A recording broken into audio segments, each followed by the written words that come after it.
Martin Luther King Jr. celebration at the Islamic Institute of America in Dearborn Heights, Michigan. After my keynote address, he asked me if I had ever heard of Imam Hussein. I said reluctantly and unashamedly, I should say, that no, I've never heard of Imam Hussein. He said to me, he said, well, in our tradition, he is our Martin Luther King Jr.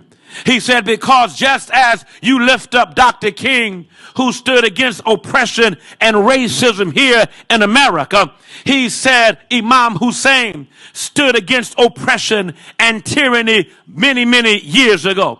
And so because you've never heard of him, he said, you now must go to Karbala and you must learn for yourself about this great holy man, Imam Hussein. That was in January of 2019.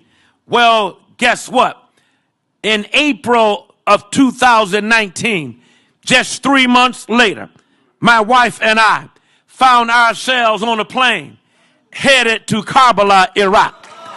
And there we were from April the 28th until May the 6th, 2019.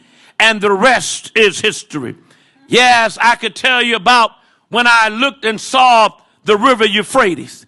I could tell you about standing there throughout Iraq. I could tell you about going to Najaf and seeing the largest cemetery in the world, the Muslim cemetery, the Valley of Peace. I could tell you about all of those things. I could tell you about meeting great sheiks and great imams and great ayatollahs. But the thing that stood out the most was when I went to the shrine of Imam Hussein. When I stood there, I felt the very presence of God. I never shall forget when my wife and I stood there on the plaza and I saw thousands of pilgrims standing there, lining up and weeping and wailing, trying to get in to be able to touch that holy tomb. And I did not realize until I walked in exactly the feeling that they had. When I walked in there, I felt the power of God descend upon me.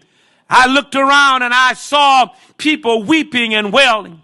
When I got close enough to the tomb, they said, if you're not a Muslim, we will not allow you to go in. But I stood there at the doorway and I stood on the doorpost and I put my hand on the door because I said, if I can't go in,